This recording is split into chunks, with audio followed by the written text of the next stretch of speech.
Welcome to Nothing But a Number. Today I'm delighted to be joined by Baroness Prashar of Runnymede, a distinguished leader for over 50 years. As head of numerous public and private organisations, many of her positions have enabled her to be instrumental in effecting change in how our public services operate. Born in Kenya to Indian parents and educated in the UK, Usha's journey reflects a commitment to social justice, diversity and inclusion, which is what we're going to explore today. So welcome. Thank you very much indeed. So quite a journey, starting off in Kenya, a childhood that must have been quite interesting and different from what people can imagine today. It was a very interesting childhood because Kenya at that time was a colony, but the communities lived very separately. So it was very much, you would call, an Indian background and a very happy childhood, very happy, in terms of the way I studied. The education, of course, was very Western in that sense because, it was because of being a colony. But I came here at the age of 16 after what I had done in those days were called the O-levels, to do my A-levels here. And that's interesting that I could not do my A-levels in Kenya because there were only schools for the white people for A-levels. They would not admit anybody who was not white. And interestingly, I got a place in Wakefield to my A-levels here, but not in Kenya. That is... Did your parents come over as well? No, I came by myself to study. My parents retired and they went back to India. I came to Yorkshire because my brother had come over from Yorkshire and he studied at Leeds Medicine, and so he was a GP in Yorkshire, and hence that's where I went to school in Wakefield. And from then you went on to study? I went to Leeds University. Yes. I did politics, international relations, because my objective really was to go back to Kenya. But while I was at university, things changed because of the Africanization policy. And then, of course, the 1968 Immigration Act. So, in other words, politically things became untenable, so I stayed on. We had a discussion earlier about people not knowing the history behind that. Tell us a little bit about the 1968 Immigration Act and how it affected you. Well, the 1968 Immigration Act was basically designed to keep those who were in the colonies but British passport holders out. So that was the kind of the discrimination fact. And people really wanted to evade that, to be able to come here because I was born British with the British passport, but the difference was it was in the colonies. So the change meant that it caused panic and did lead to an exodus of people who came from Kenya. This is well before the Ugandan nations came in 72, but that was the 68 Act. Gosh, it feels as though immigration has been on the UK's agenda for a very long time, and that maybe we're not necessarily getting it right. I don't know what your feelings are about that. Oh, I think immigration has been on the agenda for a pretty long time. Because we had this sort of mantra that you needed to be firm on immigration to help integration. This was the kind of the view. And the other thing which is very interesting, when Britain was wanting to join the European Union, at the time, they were very keen to actually distance themselves from the Commonwealth because, Europe was saying we do not want people in the colonies coming into Europe. So that was behind the 68 and 71 immigration legislation. And it's interesting that over the years, it has been on the agenda. Each time there's an election, it kind of rears its ugly head. And I don't think we get it right. And in my view, in fact, when I was at Runnymede Trust, we did a book called A New Immigration Policy, which was basically saying that, of course, every country has a right to have its immigration policy, but let it not be based on race, because they had this concept of patriality, that if you had ancestors, who were white, for example, you could come from New Zealand, Australia, or Canada. But if you didn't, you couldn't come. So it was not to base it on racial grounds, but to say, what are your needs in terms of skilled labor that you want, or what sort of people that you want. and therefore have a point system or whatever. So we've been arguing for that for a pretty long time, but somehow we don't seem to get it right. No. I think your first job was, am I right in thinking, was in the Race Relations Board? Indeed, it was. When I finished my degree at Leeds, I went to Glasgow. There was a change of tack because I wanted to do social administration. And in my experience, I won't go into detail, the work I did when I was at school in Wakefield and Yorkshire and Scotland made me feel that, yes, what I really wanted to work was in the whole area of race relations and social justice. So I got my first job at the Race Relations Board, which at that time, was set up after the Race Relations Act, and it was to investigate complaints of racial discrimination. And I was lucky enough to be at the headquarters, and my responsibility was to investigate complaints against government departments. So that gave me a good insight into the sort of the machinery of government, how that operated, and also to get the cases where conciliation had failed, to get them ready for civil courts. So that was a very good grounding in terms of really understanding how discrimination operated. And there were some humorous cases, but some very serious cases too. So that was my first job. And I'm interested, one of the things I found out, you helped the dismantling of the system of busing, which, I think people nowadays will find it hard to believe happened, but it did. Yes, I'm astounded. People to this day didn't know that busing was something which happened in the UK. It was instituted by Edward Boyle, who was at 1965 when he was the Education Secretary of State.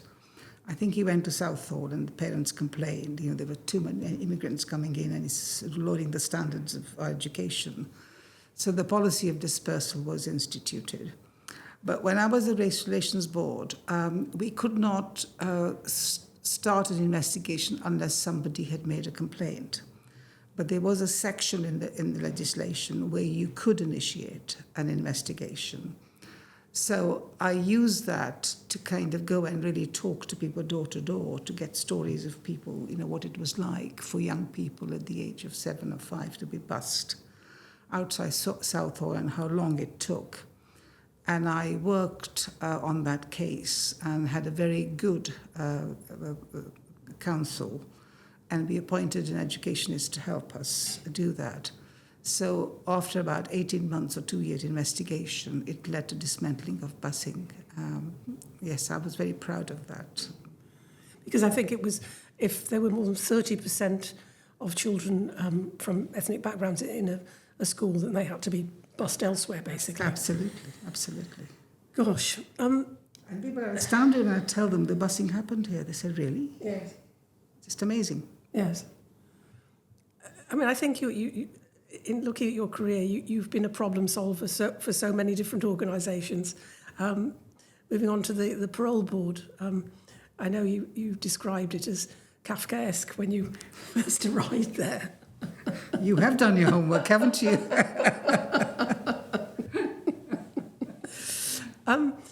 So how do you go about when you find a completely dysfunctional organisation? Turning it around is quite a challenge, isn't it? I think, looking back on it, because you reflect back after all those years, I think my skill is when I go into a situation, I analyse it and look for solutions. And maybe that's why I get this problem solver title as you've given me. I think there were two things with the parole board. Before I was appointed through open competition. I was the first one because it was, the Nolan principles were just instituted. Prior to that, the chairs had been appointed kind of, hand-picked, and they were normally former junior Home Office ministers, a bit of a sinecure, you know what I mean? Yes. So it kind of trucked along. But what was very interesting when I joined, that only 27% of the people heard their decisions on time. Others are languishing in prison even if they were entitled to parole. What that meant, that people would write to their MP and they would complain. And the parole board spent a lot of time investigating why there's been a delay, which meant the casework didn't get done. So I basically got all the three parties together, the probation, the prison service, the Home Office, and said, look, let's look at the whole process. How can we streamline it? So we basically worked out a timeline. And what was very interesting was that the parole officers in prisons had a very low status. So I said to the then junior Home Office Minister to say, look, whenever he goes to the prison service, can he please ask to see the parole board?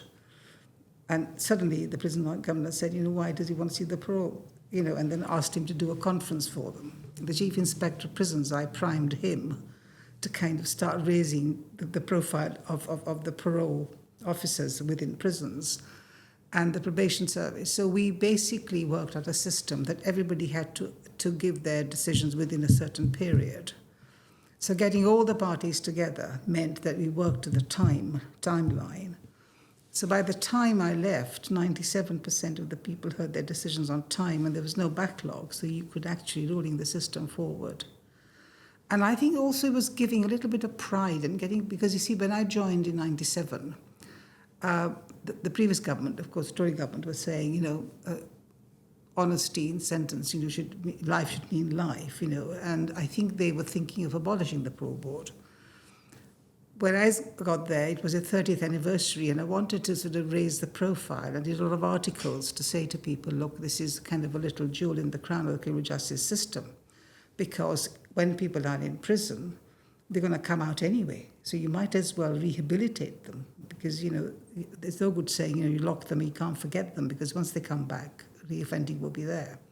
So it was changing the perception about parole, its role, but also making people to recognize how important it was and making sure that each body that was involved in the process worked to the timetable. So if they didn't work to the timetable, there was naming and shaming, so everybody kind of got together. So that's, I could give you a long history on this, but it was a very interesting process to go through. It was fascinating, and problem solving, as I say, is your USP, I think, probably in all that you do. So as the first civil service commissioner, how do you solve the problem of the civil service and in its complexity and its challenges? Again, that was when I joined a very complex problem because there was a view, and this was perpetuated, I have to say, by the permanent secretaries themselves, that the civil service commissioners were a block to change, and which was very convenient for them to have a kind of a fig leaf to say we can't change because the commissioners won't allow that to happen. And of course, the then Labour government was quite keen on the reform agenda and delivery. And what the civil service, I think, is not so good at is human resource issues, personnel issues. So the way I set about that was to, first of all, appoint a new set of commissioners, but influence to change perceptions that impartial civil service, maintaining the values of the civil service, is not incompatible with the reform of the civil service. If anything, they are the anchor around which you basically do that. So I did a lot of legwork with permanent secretaries, and I twinned each commissioner to a department and really worked very hard to change perception, influence, and to work. We went slightly beyond our role to some extent, and deliberately so, to say, look, and I appointed commissioners who understood human resource and said, look, we would help you with that. And the other thing I instituted was to really work with, if a vacancy came up, as senior civil service in particular, was to really have a great deal of conversation with everybody involved to see what sort of skills you're looking for, so we can help you in actually finding that kind of person. So I didn't become stuck on the process, although the principles were stable. The process I adopted to appoint people could vary. Different types of methods could be deployed, because in senior levels, ultimately what it matters is how you use your judgment and how you make sure you get the right person. And through that, I'm very proud we changed the proportion of women permanent secretaries and minorities coming in. All of that changed without really in any way looking at, and getting the right people in. And I think through that we won the kind of both the respect of the government and, of course, the permanent secretaries. But the other debate at the time, which I think is still mumbling on, is the relationship between the special advisors and the executive and the civil servants and all of that. So I collaborated with the Committee on Standards in Public Life, Sir Nigel Wicks, to get to do a report on looking at the relationship between the ministers, special advisors. We rewrote, the Civil Service Code, contributed to the writing of the Civil Service, the Special Advisor Code. I did a lot of work. And the other thing which I'm sorry going on because, you got me onto a hobby horse. I was very proud of. There was a lot of pressure on us to kind of give ministers a choice, as they do in public appointments. And I said this was a sort of a line in the sand. They will not get a choice. So that was a lot of work and perseverance, and we did not concede.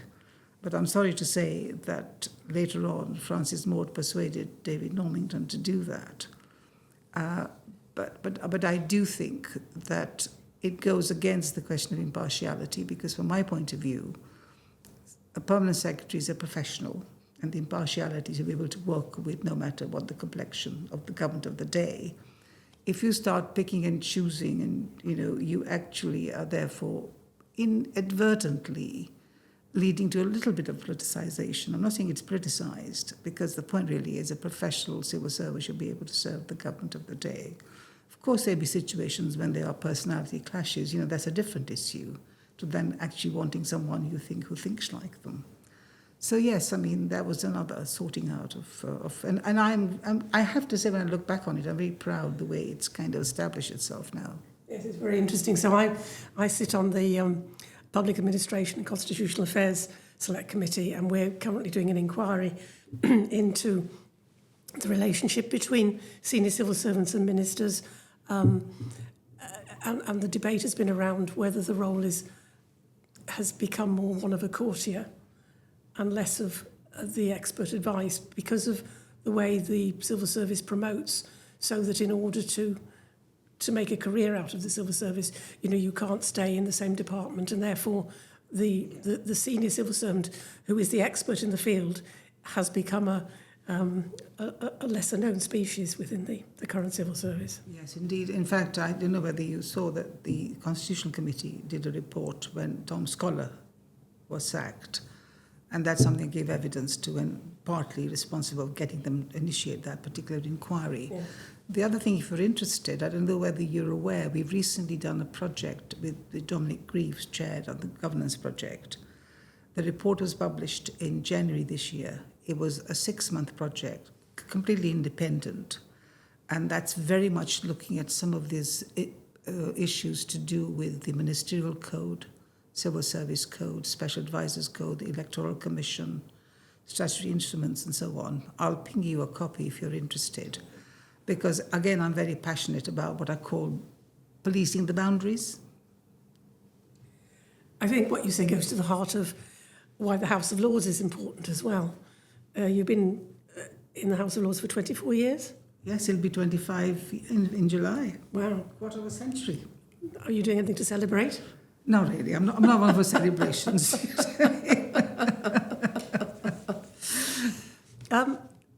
The Iraq inquiry, that must have been yes. fascinating. I get exhausted thinking about things I've done, I'll be honest with you. Yes. It's taken me half a book to do the research. But how do you pick the things that you want to get involved in? Because, you have such a diverse portfolio of activities, if you like, but all really important. When I say how, I think the only thing I picked was my very first job. For the rest of it, I got picked. I was headhunted with the Runnymede Trust, and the Civil Service Commission and all of that. And when the Cabinet Secretary rings you up and says, would you sit on the Iraq inquiry? What do you say?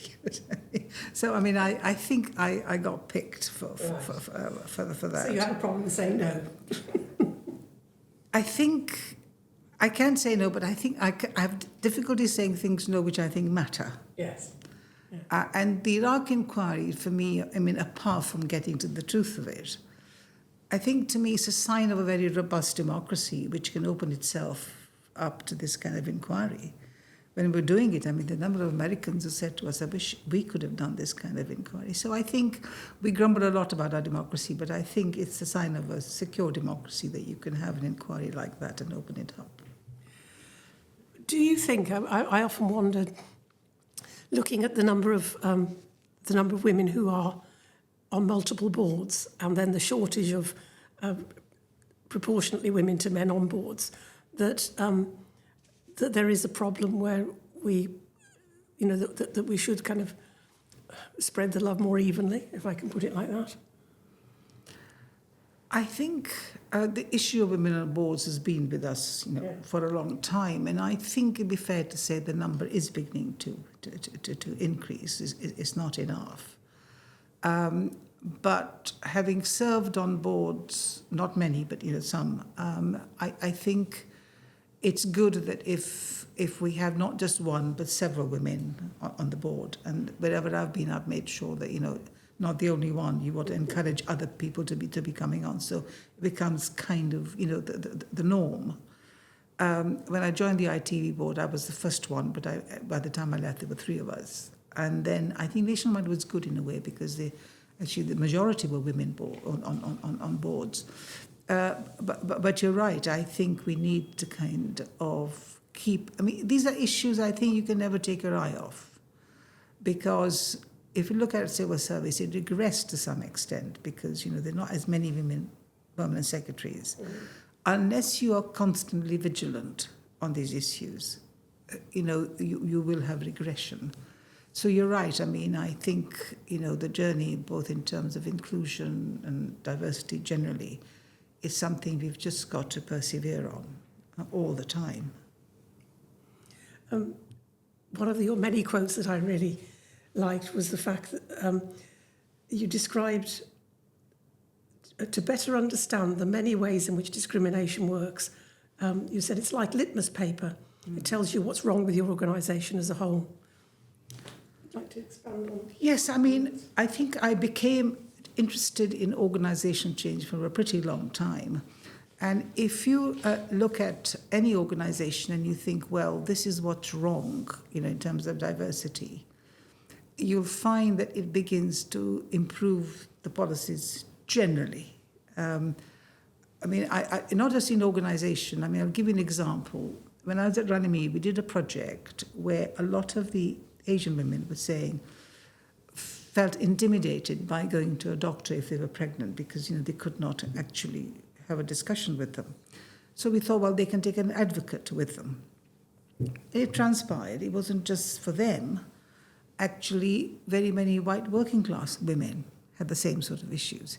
So what may start as a kind of an issue affecting minorities or women, you find it cuts right across to other communities. So I think, therefore, I'm always very reluctant when people say, we have to do special pleading. Yes. Whereas what you really, is not special pleading. If you really look at it, it is like a litmus paper. It sort of highlights where the deficiencies are in the system as a whole.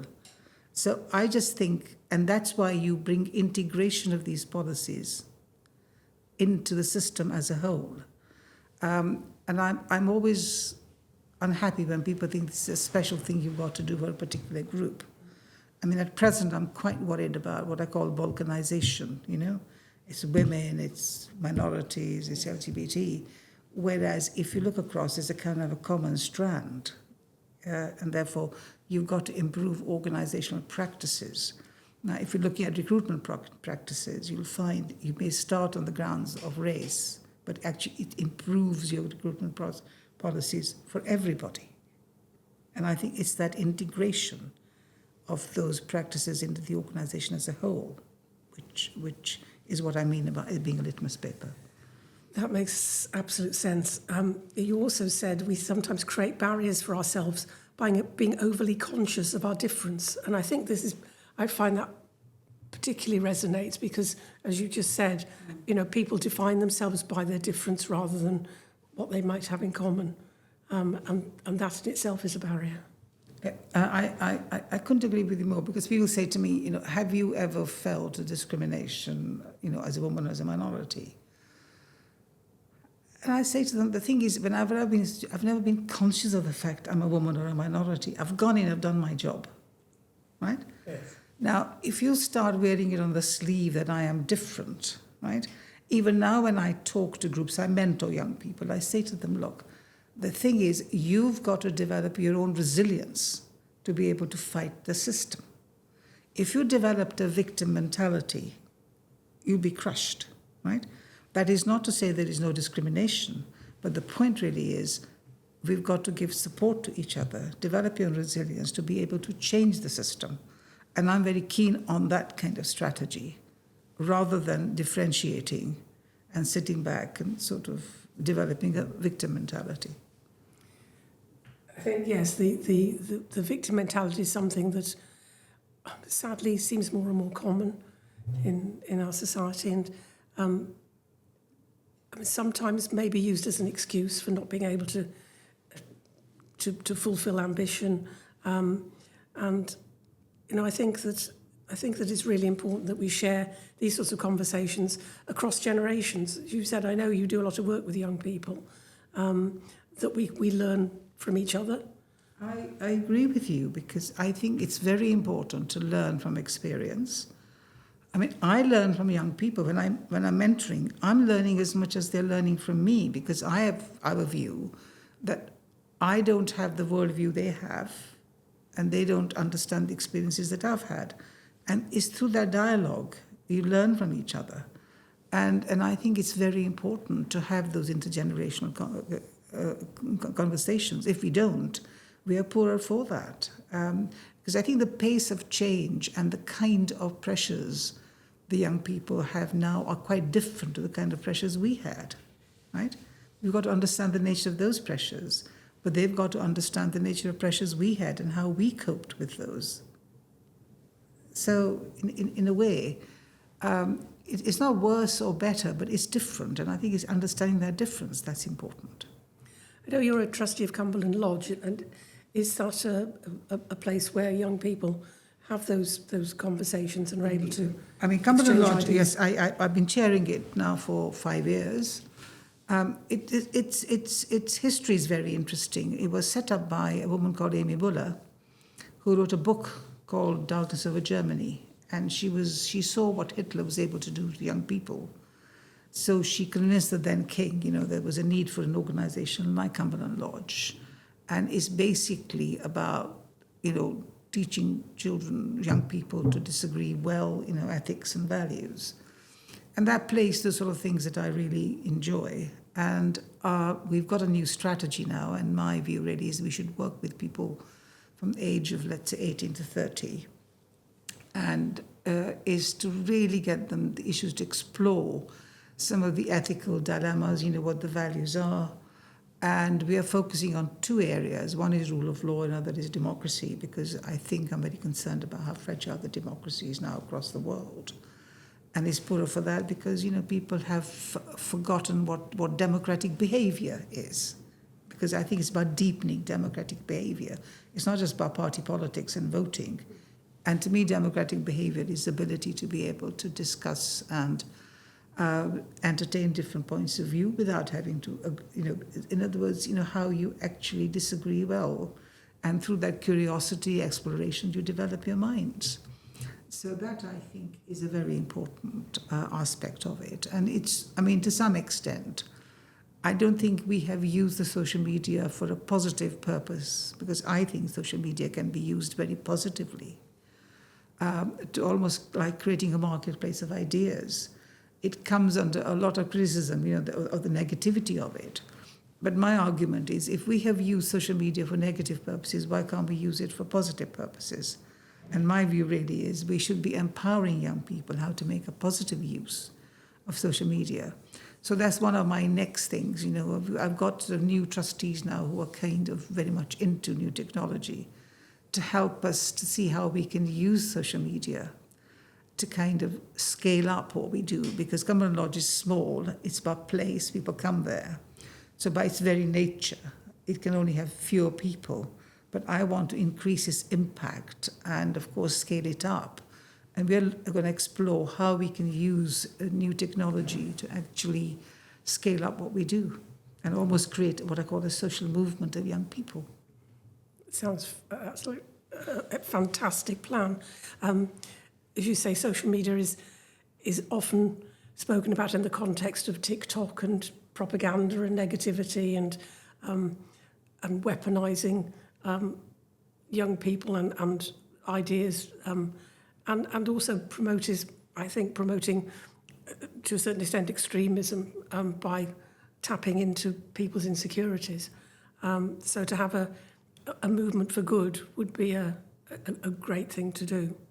Yes, I mean, the thing which stirs me also, because, even if you look at artificial intelligence, I'm not sure that our education system is looking at how do we equip young people to make better use of it, because, artificial intelligence is what you put into it, is what comes out. Therefore, it's giving those skills. And the second aspect of AI, in my view, really is that if AI is going to take over some of the functions, right, what are the skills we need to give that the AI can't do and humans can do? So what does that mean for education system? I mean, I'm not sure we're having that debate at all. I don't think we are.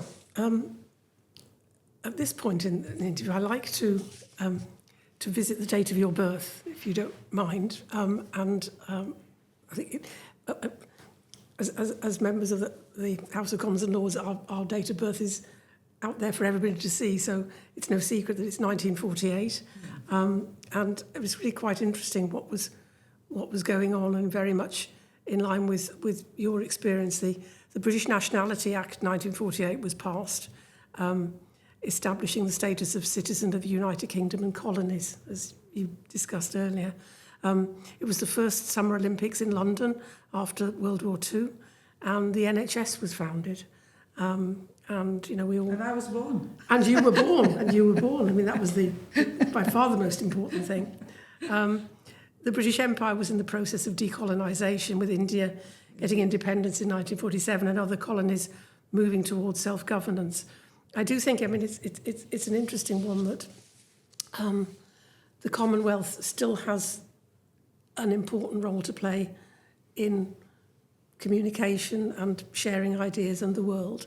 I hadn't realised when you said that the EU weren't terribly keen on the Commonwealth, that was logically a bit of a conflict in terms of the immigration agenda. I was recently in Bermuda on an inquiry on the overseas territories, and I found it quite interesting that despite the wealth that there is on the island, the cost of healthcare is so enormous that people were saying, once I reach retirement age, I'm coming to the UK because, we have the NHS.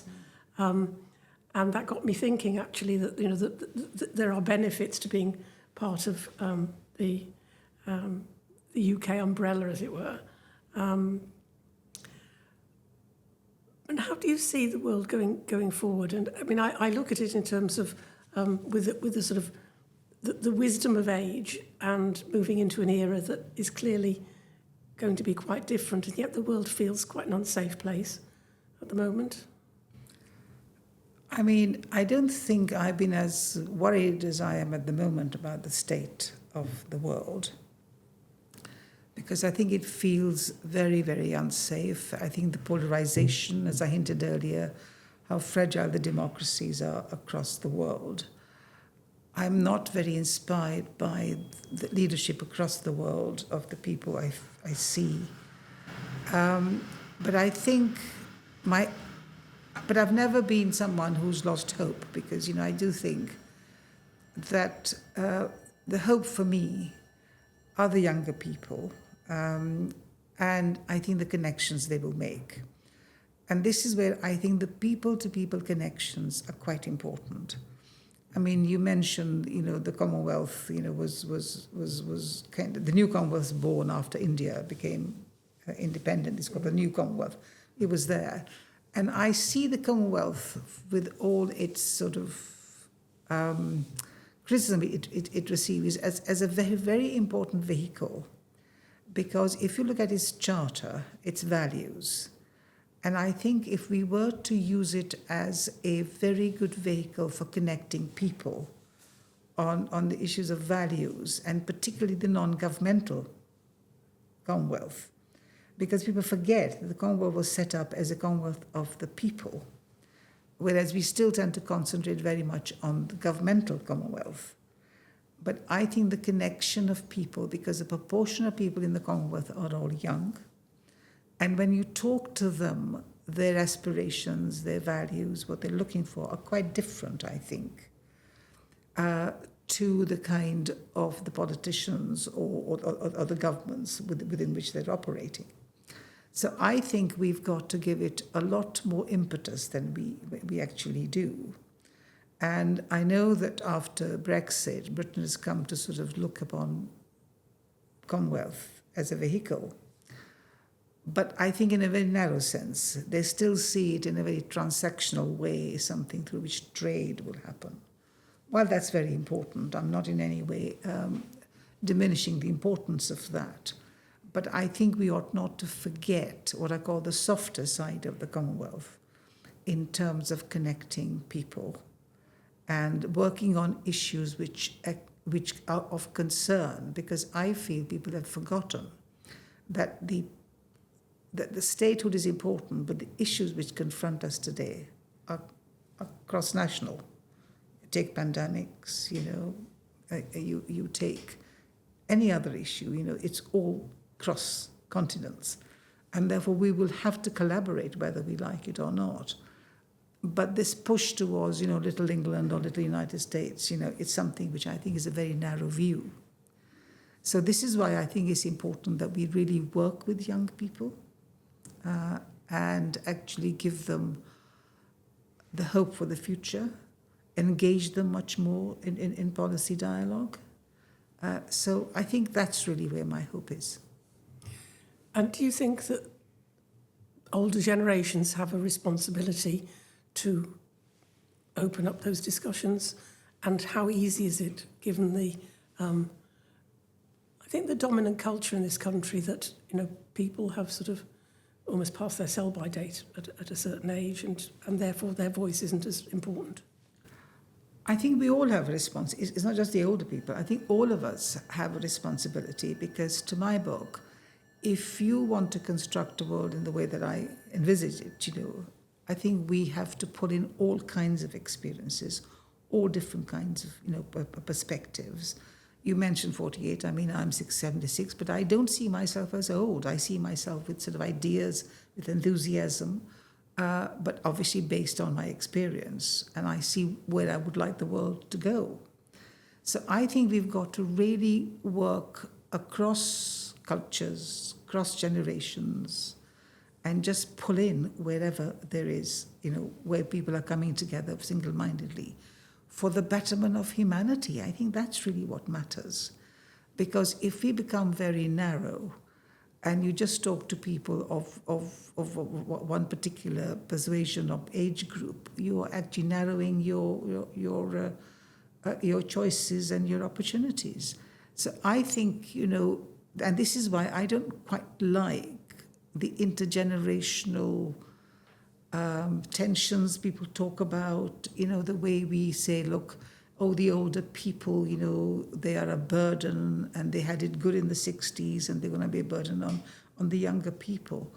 I think that creates more divisions. There are enough divisions in society. That's not the way I look at it, because, that's the way life's panned out. But on the other hand, older people have a lot to offer. Don't just consign them as if somebody, passed their sell-by date and we don't need them.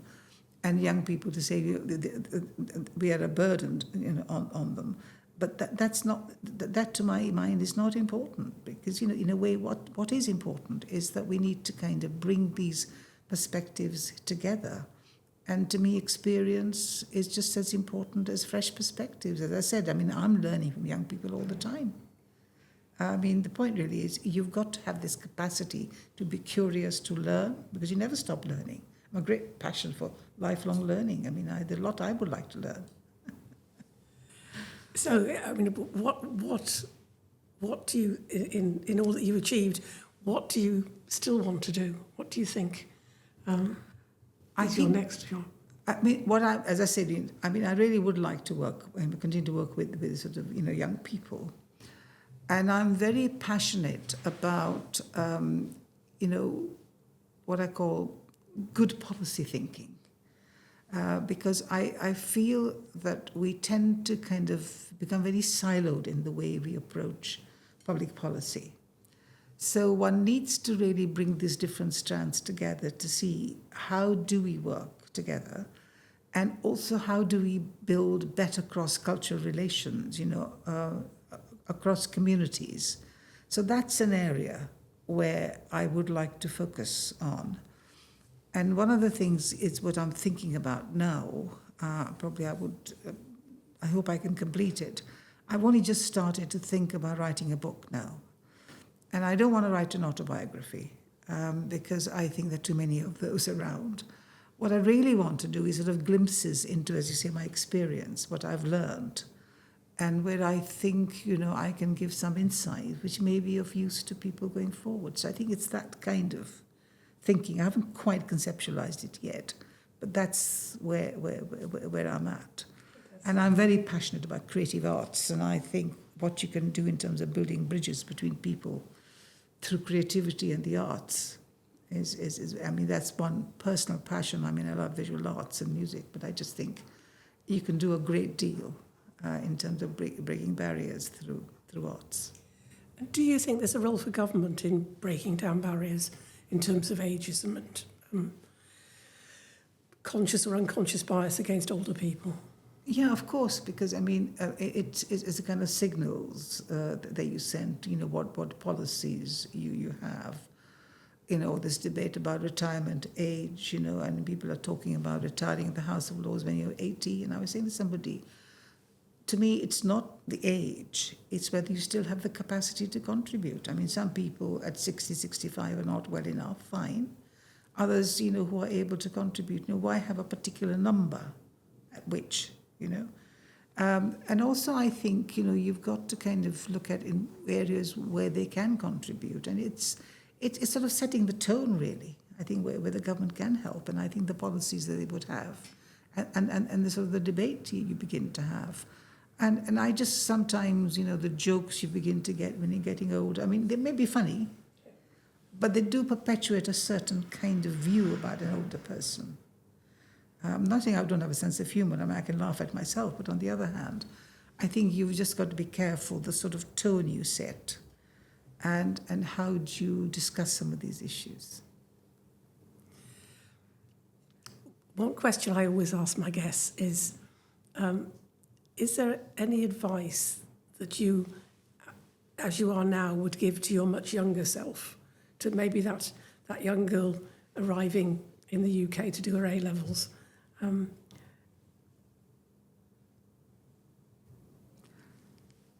I thought about that. I mean, it's very difficult to say what I would say to my younger self. I think the only thing but I suppose there were circumstances. I was always very earnest from day one. I wish I'd had a bit more fun as a young person, because I was so committed to what I was doing. And so over the years, I've learned to have a bit more fun and loosen up. But I think I probably should have had a bit more fun than I did. That actually rings true, because I have another quote from you which says, "Do your job well, but don't get so emotionally involved that you burn out." Well, I learned that at Runnymede, because, when I was doing my race relations job and the Runnymede Trust job, because it was time of the actual anti-discrimination legislation. We had the uprisings, and the Scarborough report. I was so involved that you actually feel a burnout. And then I thought to myself, whatever I do next, I'm never going to get emotionally involved. A certain level of detachment is very important.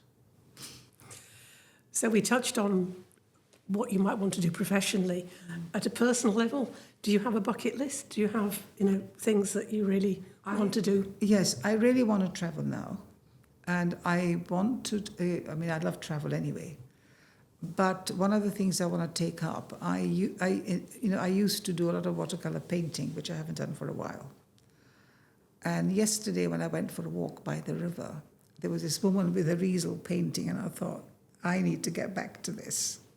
So one of the things I like to do is get back to my painting. Fantastic. Usha, it's been an absolute pleasure. I think we've learned an awful lot in this interview, and thank you so much for coming. Well, thank you very much. I'm very impressed with the amount of work you've done. I'd forgotten the quotes. I don't know where you found them, but it's very interesting. You did say them. Yeah, I did say them, yes, indeed. But it's been really interesting having a conversation. Thank you very much indeed.